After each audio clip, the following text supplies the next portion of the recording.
You can hear my dogs eating in the background. So, not only am I congested, I'm also emotional, let's be real. This has been on the back burner for a while. Some stuff that's happening here in my hometown. I've told myself that I was gonna start a series, kind of sick and twisted, I guess. Like a bunch of major things that have happened in my life that have contributed to the person that I am, or the person that I'm trying to grow out of. Emotional support seal. Sorry, I'm so anxious. I feel like I've talked about it a lot, but maybe not in this lifetime, like in this era that I'm in. I don't know how to even speak right now. Like, I don't even know what the right now. I was making a TikTok, right? I came across the one from Family Guy where Brian is talking to Stewie and he's telling him, yeah, it's not your fault. What? It's not your fault. I know. And so I guess it just triggered me that I recorded it and like I couldn't even post it because I was like, holy shit. At first it hit home because they're cheerleaders. A lot of people that I cheered with when I was a cheerleader were at some point a part of that team. It happened to me when I was in 5th grade, and I didn't find out until I was a freshman in high school. I realized that that's something that not a lot of people in my life know. It's definitely something that has impacted the way that I am, just the way that I care for people also. So basically, okay, let's backtrack how it worked in my elementary school. When you go to 5th grade and 6th grade, it was a fine arts credit, but we only had band and orchestra. I think up until I was in 5th grade. Oh no, actually it was when I was in 6th grade. Because in 5th grade I did join band and I learned the flute. It wasn't really my thing, but I liked it better than strings. In 6th grade, they brought on this new program. We learned all kinds of different dance, but it was folklorico. If you don't know, it's like a traditional Mexican style of dancing where they have the really colorful dresses and the red lipstick and the flowers, and it was really, really cool to me. My mom had always put me in dance and cheerleading when I was really, really young. It was like a no-brainer. I wanted to join the cheer team for my middle school and then obviously eventually my high school. So I was like, this would be really cool practice. Like, not only that, but the teacher was a really well-known choreographer for, I'm not gonna name drop anything. It was like a really big organization, a dance organization that put on a yearly thing. It was a sublet to an even bigger company, organization. If you got to perform there, you performed like for the whole city, and it was just this like really big thing. There's also I think I almost said the name, a high school dance teacher as well, which in hindsight is crazy and disgusting. He was very feminine passing. For a while, we thought that he was gay, he was homosexual. Not that there was anything wrong with that. It was just the way he spoke and like the way he dressed and his mannerisms. It was not a big deal, but we just assumed. Eventually, he brought his like girlfriend, his dance partner. Seemed like best friends. I mean, I don't know.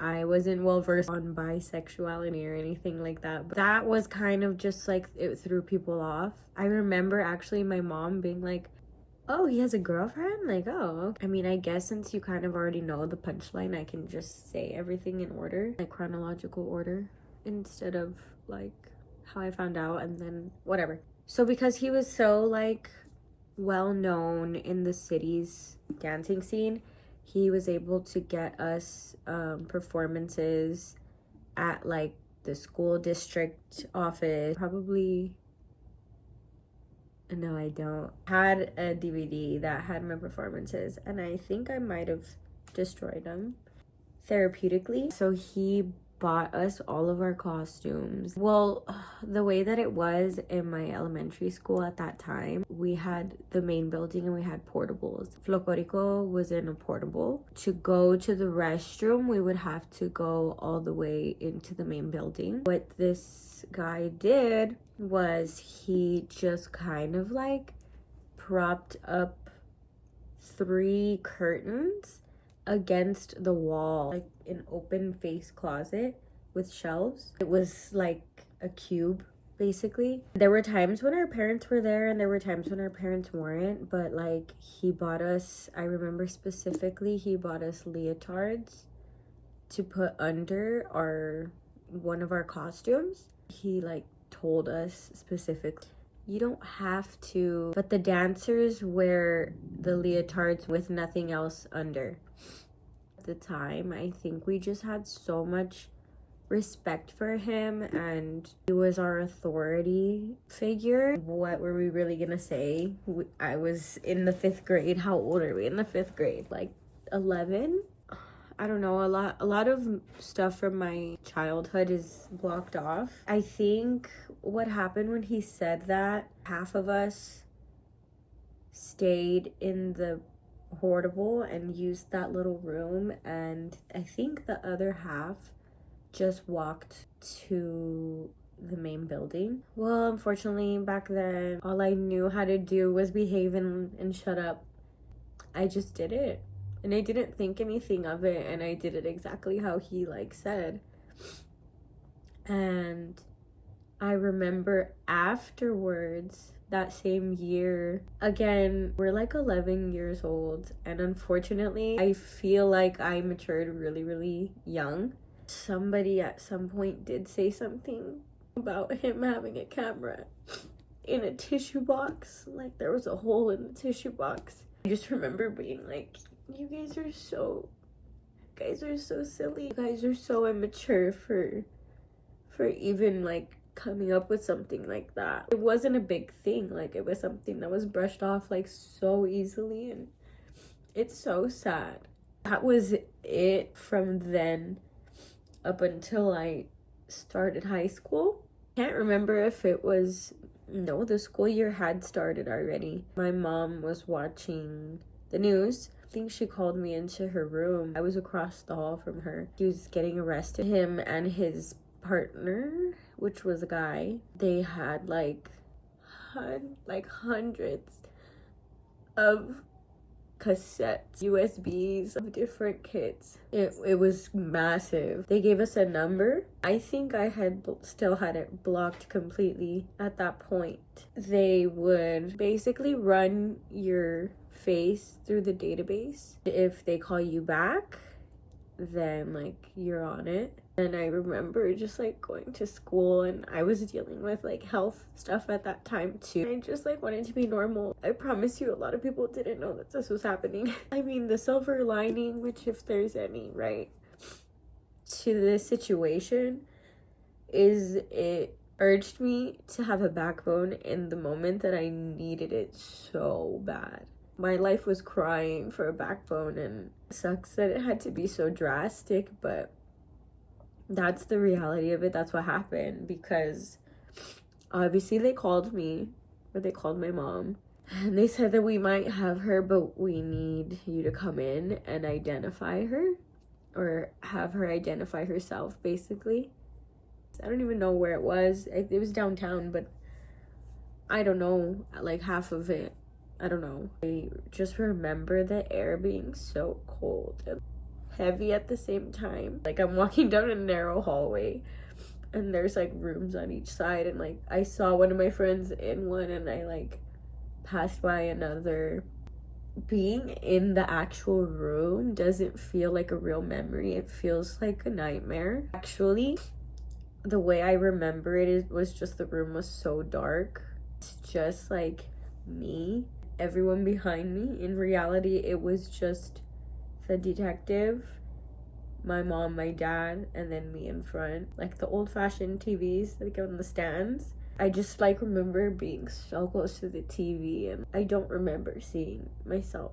No, I did. I saw it and I told them. But I don't remember like the actual contents of the video haunts me. I know one day it's gonna come back and it's gonna ruin me, but I'm not even done. Like, I'm not even done with this story. Ugh. Let me take a hit of this. More nasally. This is crazy. Anyways. I can't say that, but I don't remember it. I mean, I remember like more of this situation than a lot of other things in my life. I do not remember. I remember I looked away and I remember everybody was crying, like bawling. I remember the officer like saying like, I know this is hard, like I need you to tell me if it's you. I know it was me because it was obvious. We all did.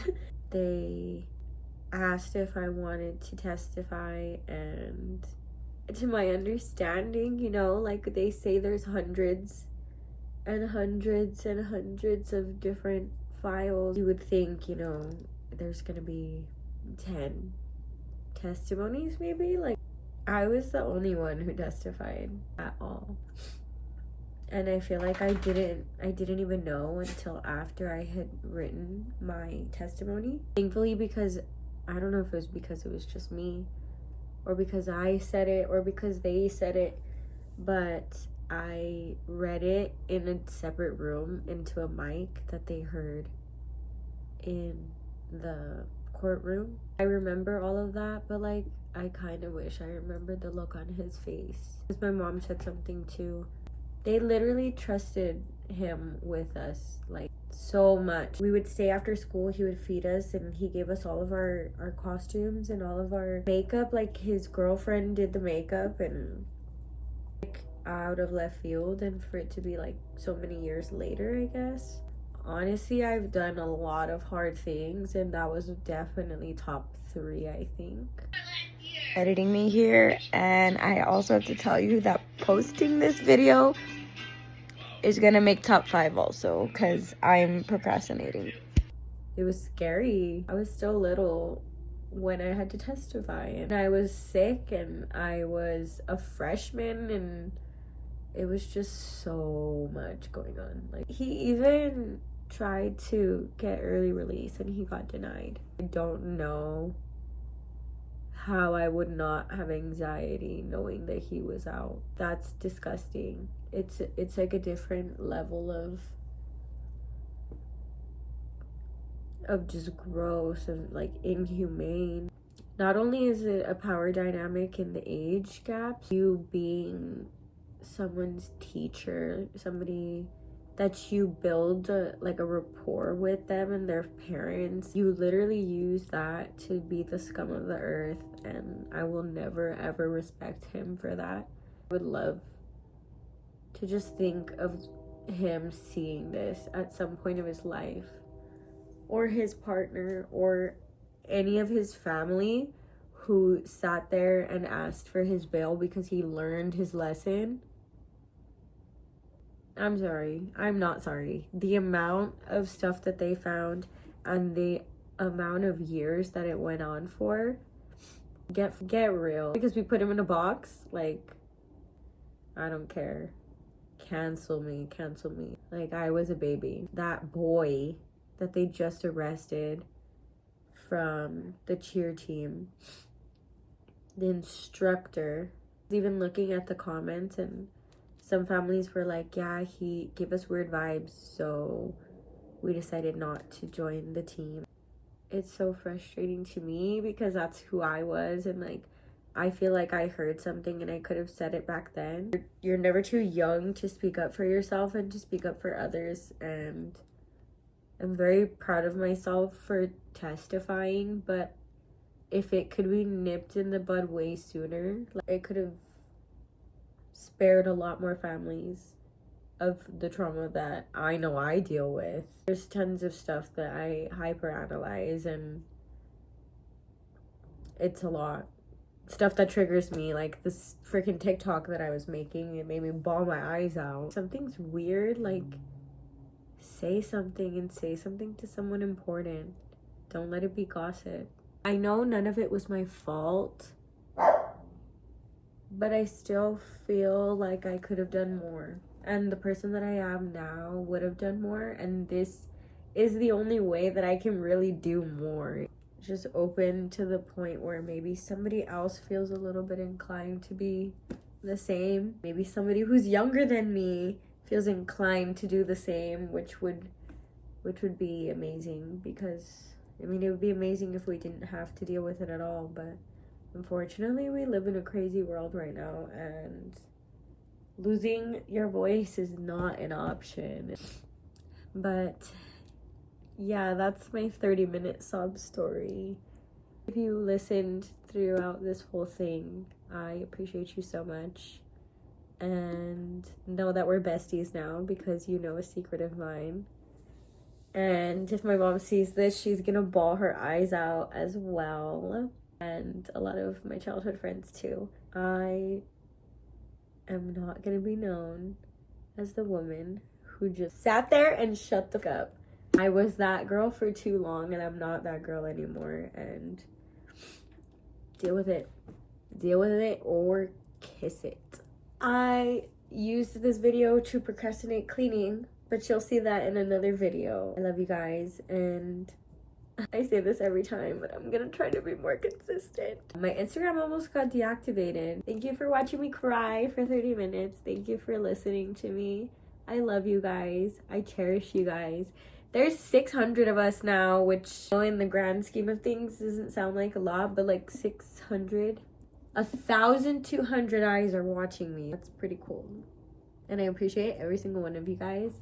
And please, I'm begging you, give me a like. Give me a like. Come on, throw me a like. Subscribe. Don't be watching me, just subscribe. You'll love it here. Goodbye, guys. Oh my